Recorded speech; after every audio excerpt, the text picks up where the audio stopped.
Párate un segundo y responde sin buscarlo.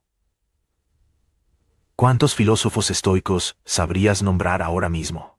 Casi todo el mundo llega a 3.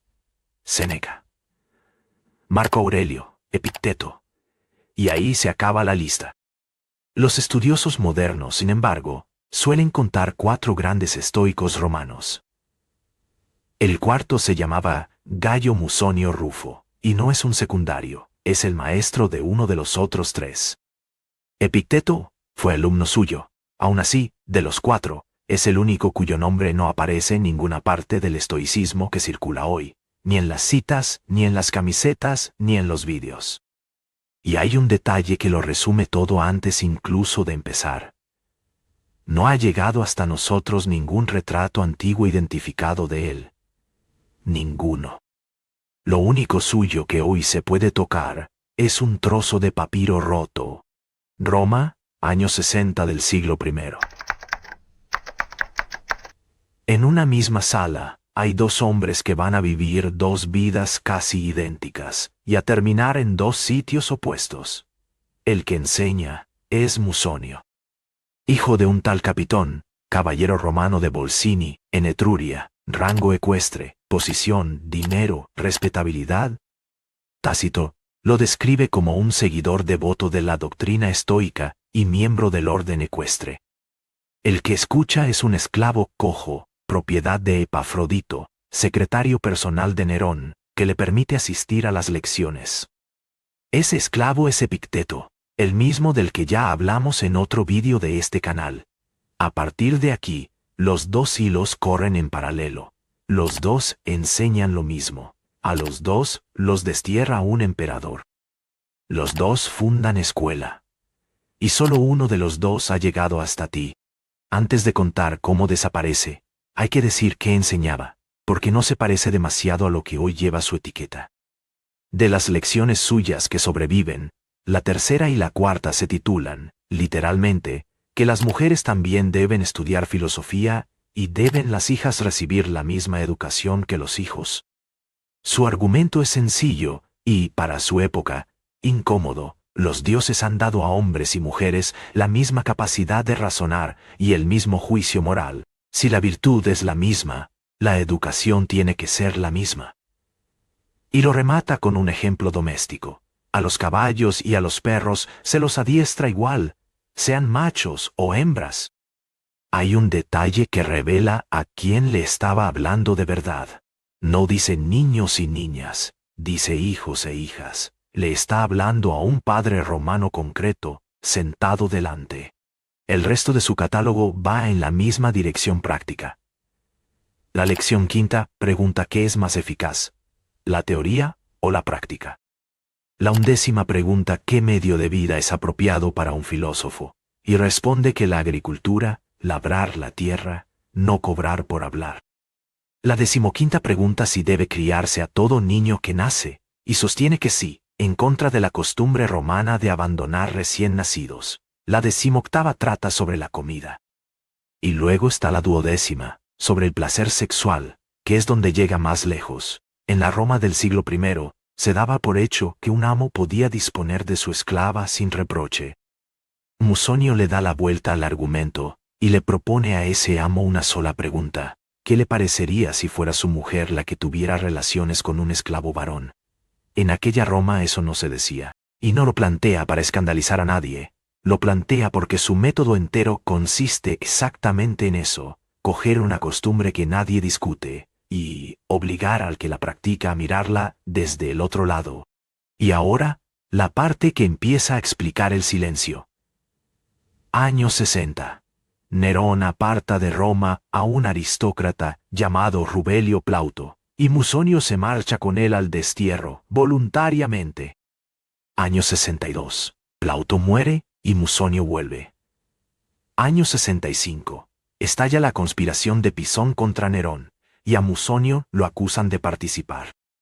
Las fuentes describen esa acusación como amañada. Da igual. Lo destierran a Giaros, una isla del Egeo. Porque enseñar filosofía en la Roma de Nerón no es una afición inofensiva. Es una actividad que un emperador inseguro lee como oposición. Todavía no lo sabe, pero la isla, a la que lo mandan para apartarlo del mundo, va a convertirse, durante unos años, en el sitio al que la gente viaja para escucharle. Giaros es una roca pelada del Egeo, árida y sin agua. Según Filóstrato, que escribe en el siglo III sobre Hechos del I, Musonio encontró allí un manantial, y alumnos suyos cruzaron el mar hasta esa isla para trabajar y estudiar con él. La misma fuente cuenta un segundo episodio. Hacia el año 67, con Nerón empeñado en abrir un canal por el istmo de Corinto, Musonio aparece en una cuadrilla de presos, encadenado, cavando. Conviene decirlo como es, son relatos antiguos, no hechos confirmados de forma independiente. Pero el castigo pensado para quitarle el público terminó dándole uno que viajaba hasta él. Y entre las lecciones que sobreviven, hay una titulada que el destierro no es un mal. La dictó en clase un hombre desterrado 3 veces. Así que la pregunta ya no es quién fue. La pregunta es cómo desaparece un hombre así. Y la respuesta no es la que uno espera. No lo borró ninguna censura. No hubo hoguera de libros, ni decreto, ni condena que prohibiera leerlo. Lo borró algo mucho más banal, que sigue pasando hoy y que tiene 2 partes. Una ocurrió delante de un ejército entero. La otra no ocurrió en absoluto. Año 69, el año de los 4 emperadores. Las tropas flavianas marchan sobre Roma y Musonio va con una embajada. Se mete entre los soldados armados y empieza a hablarles de las virtudes de la paz y de los peligros de la guerra. Lo que pasa después lo cuenta Tácito sin ahorrarle nada. A muchos les pareció ridículo, a más aún les pareció pesado, y algunos lo habrían tirado al suelo y pisoteado si no llega a callarse. Decir exactamente lo correcto, en el peor momento posible, delante de un público que no lo quiere oír. 2 años después, Vespasiano expulsa de Roma a los filósofos, y según Casiodión, una lectura que los historiadores discuten, Musonio es el único al que se exceptúa. Hacia el año 75 lo destierra igualmente. Mientras tanto, el otro hilo, a Epicteto, ya liberto, lo destierra Domiciano hacia el año 93. Funda su escuela en Nicópolis. Y ahí ocurre lo único que de verdad separa a estos 2 hombres. Entre sus alumnos aparece uno llamado Arriano de Nicomedia, que llegará a senador, cónsul y gobernador, y que hace algo que a Musonio nadie le hizo con la misma suerte. Publica sus apuntes. De esos apuntes salen 8 libros de discursos, de los que sobreviven 4, y el Enquiridión. Marco Aurelio los lee y los cita. La cadena queda así. Musonio enseña a Epicteto. Epicteto es transcrito por Arriano. Y Arriano acaba en las manos de un emperador. La otra rama, la de Musonio, va de él a un alumno llamado Lucio, y de Lucio a un compilador griego 4 siglos más tarde. La diferencia entre los 2 no fue el talento, fue quien estaba sentado tomando notas. Porque de Musonio no se conserva una sola línea escrita por su propia mano. 0. O no escribió nunca, o se perdió absolutamente todo. Lo que hay es esto. Un alumno llamado Lucio tomó notas de sus clases. Otro, llamado Polión, hizo una segunda recopilación, que se perdió entera. Hacia el siglo V, un compilador griego, Juan Estobeo, copió 21 extractos largos de esas notas dentro de una antología suya. A eso se suman 32 dichos sueltos citados por otros autores, y un fragmento de papiro. Eso es todo.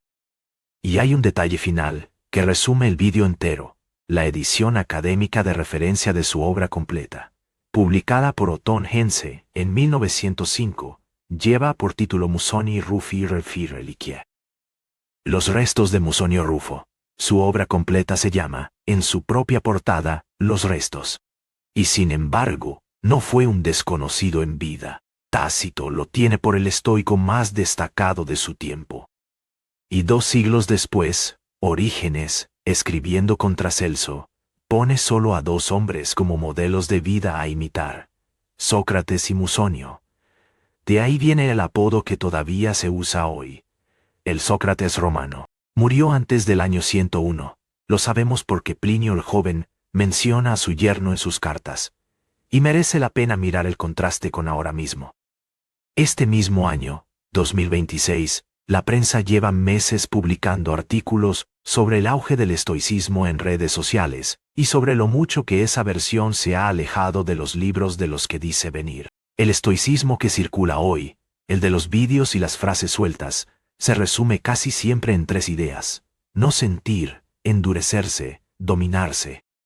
Ese resumen deja fuera la educación de las hijas, el rechazo del doble rasero y la agricultura como oficio digno de un filósofo. No es que el resumen sea falso, es que le falta justo el hombre que enseñó a Epicteto. De esta historia se pueden sacar tres cosas, y ninguna de las tres es sobre Roma. La primera: sobrevivir no es lo mismo que tener razón.